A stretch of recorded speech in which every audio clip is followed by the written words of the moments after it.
था। सच्चाई तो ये है कि डी से बहुत घबराते हैं, दिल्ली से बहुत घबराते हैं लखनऊ वाले। सच्चाई तो ये है कि डी से बहुत घबराते हैं, न केवल दिल्ली से घबराते हैं बल्कि 2 डिप्टी सीएम भी हैं, डीसीएम, 2 डीसीएम हैं, उनसे भी घबराते हैं। इसलिए उन्हें डी बहुत याद आती है। इधर आपने देखा और सुना कि जब जब बिहार के चुनाव आते हैं ये कहीं ना कहीं आरक्षण के खिलाफ बोलने लगते हैं, संविधान के खिलाफ बोलने लगते हैं, समाजवाद के खिलाफ बोलने लगते हैं, सेकुलरिज्म के खिलाफ बोलने लगते हैं। और सच्चाई तो ये है कि ये सीधे सीधे जब आरक्षण के खिलाफ नहीं बोल पाते हैं, इन्हें अपने वोट का डर सुनाई देता है, दिखाई देता है, तो सीधा सीधा आरक्षण के खिलाफ नहीं बोल पाते हैं। इसीलिए पीछे से मुड़ करके वो पीछे से कहते हैं कि समाजवाद खत्म होना चाहिए, सेकुलरिज्म खत्म होना चाहिए। जिन लोगों ने इतिहास पढ़ा होगा वो जानते होंगे जिस समय भारतीय जनता पार्टी की गठन होने की कार्रवाई हुई थी और उनका जब पहला अधिवेशन हुआ था, उस पहले अधिवेशन में ये तय कर रहे थे भारतीय जनता पार्टी के लोग कि किस विचारधारा से उनकी पार्टी चलेगी।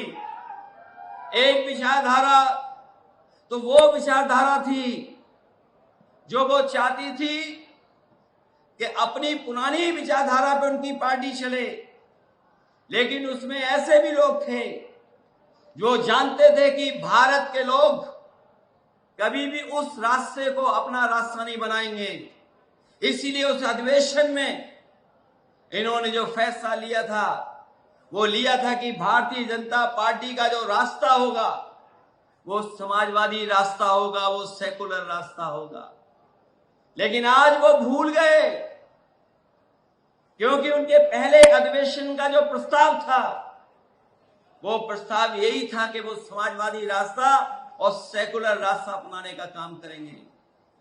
लेकिन आज जिस विचारधारा से उनकी पार्टी बनी है उन्हीं के लोग इंजन और डब्बों को डरा रहे हैं, क्योंकि इनके इंजन और डब्बे उसी पटरी पे चल रहे हैं, उसी विचारधारा की पटरी पे चल रहे हैं जो विचारधारा समय समय पर इंजन और डिब्बे को हिलाती रहती है।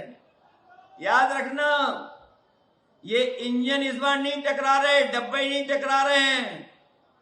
इस बार पटरी के मालिक लोग पटरी हिलाना चाहते हैं, इसीलिए अभी तक वो अपना अध्यक्ष नहीं चुन पाए हैं। बताओ कहीं अध्यक्ष चुन पाए हैं वो लोग?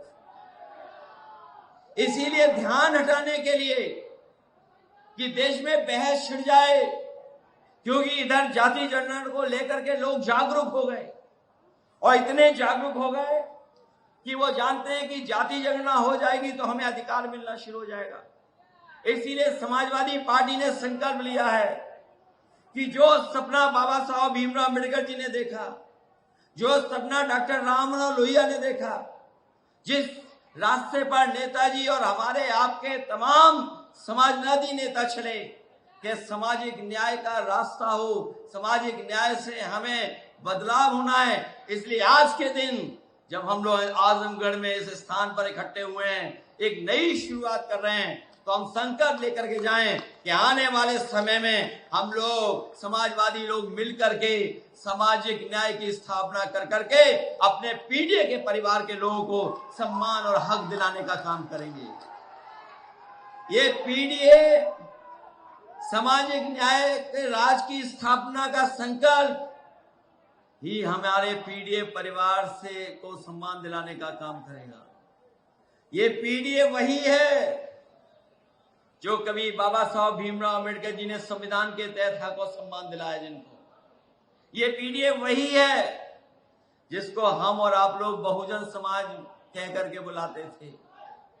ये पीढ़ी हमारे पीड़ित, दुखी, अपमानित लोगों को एक साथ लाने का नारा है, न पीडीए में हमारे सब समाज के लोग एक साथ खड़े होकर के दिखाई दे रहे हैं।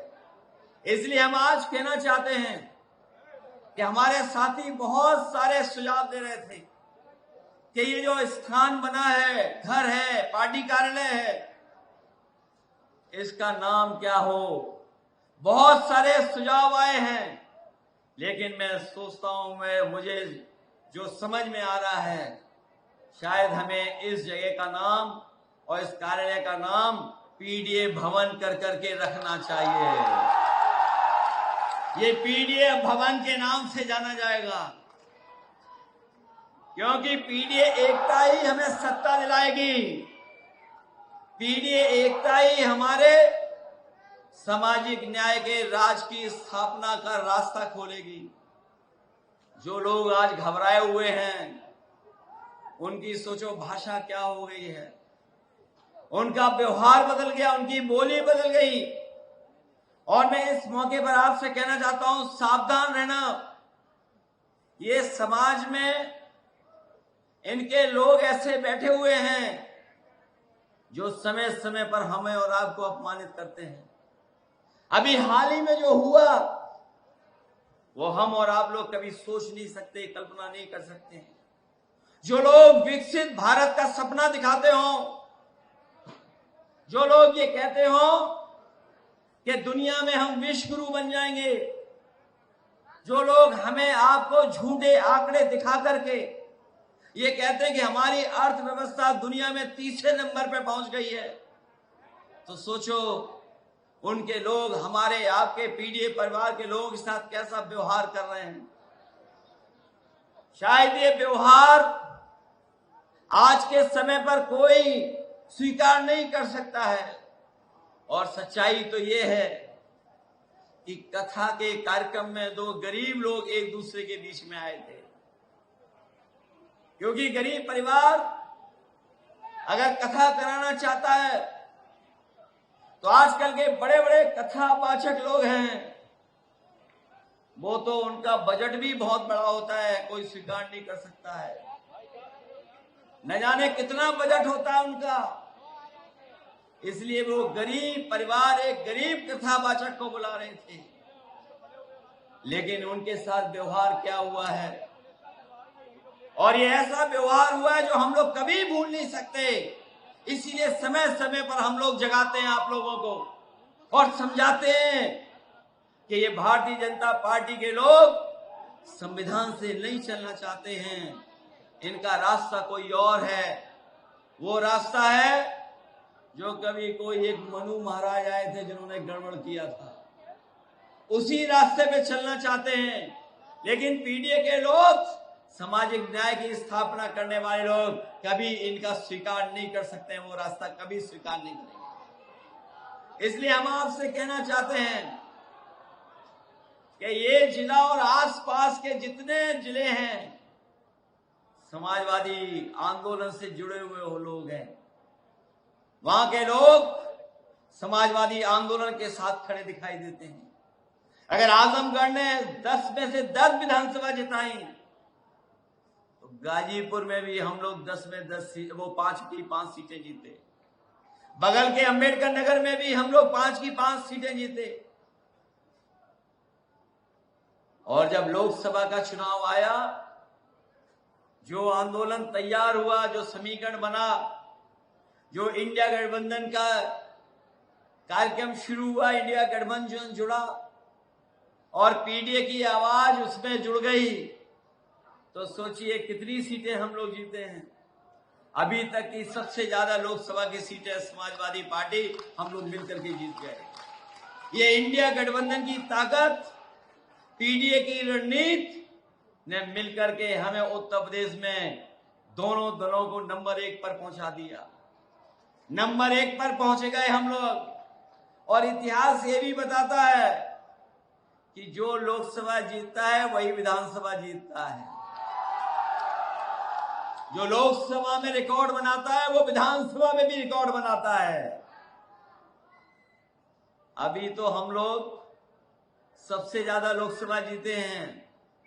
ये नौजवान तो हमारे पढ़े लिखे लोग हैं और जब से टेक्नोलॉजी इनके हाथ में आई है, लोग सोशल मीडिया से लेकर के और टेक्नोलॉजी का इस्तेमाल करते हैं।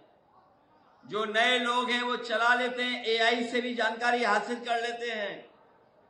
जो लोग एआई के तमाम प्लेटफॉर्मों को समझते हैं, जानते हैं, अगर वो टाइप करके केवल ये देख लें कि समाजवादी पार्टी पीडीए के आंदोलन में अगर केवल 10-10 हजार वोट बढ़ा लेगी एक विधानसभा में, तो बताओ कितनी सीटें जीतेगी समाजवादी पार्टी।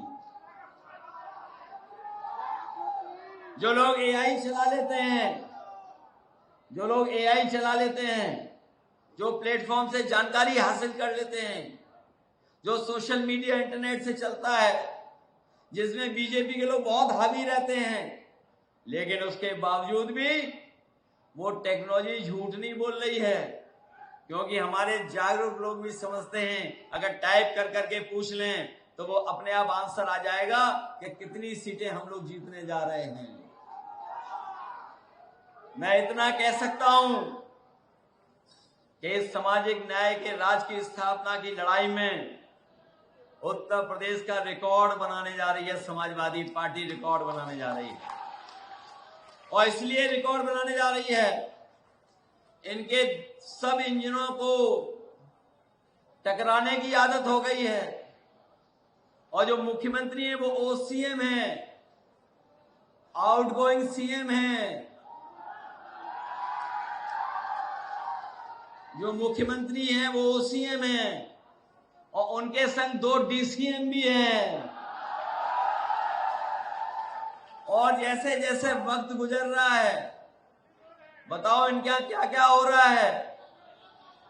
विधायक जनता को पीट रहे हैं,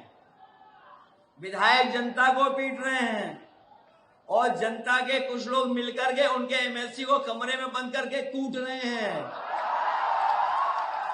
विधायक जमीन के चक्कर में पड़े हुए हैं, एफआईआर खेल रहे हैं। और यही नहीं है, इनकी चोरी तो सीसीटीवी से भी पकड़ी जा रही है। बताओ चंडीगढ़ में वोटों की लूट कर रहे थे कि नहीं कर रहे थे? ये हमारे आजमगढ़ के लोग जागरूक लोग हैं, कुछ और समझ गए भाई।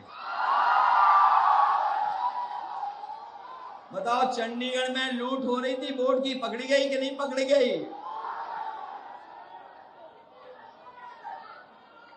बताओ सीसीटीवी नहीं होता तो नहीं पकड़े जाते? बताओ सीसीटीवी की वजह से बीजेपी वाले पकड़े जा रहे हैं कि नहीं पकड़े जा रहे हैं? वोटों की वजह से जो वोट पड़ रहे थे वो गड़बड़ कर रहे थे, पकड़े गए। इसलिए आप लोग सावधान रहिए, अपनी वोटर लिस्ट ठीक कर लो। ये वोटर लिस्ट ठीक करिए अपनी। अभी हमने सुना है कि बिहार में 1 लाख वॉलंटियर तैयार किए उन्होंने, वोट बढ़वाने के लिए, वोट घटवाने के लिए 1 लाख वॉलंटियर। और जो नियम और कानून बनाए चुनाव आयोग ने, वो नियम ये बनाए कि इनके सभी जन्म पत्र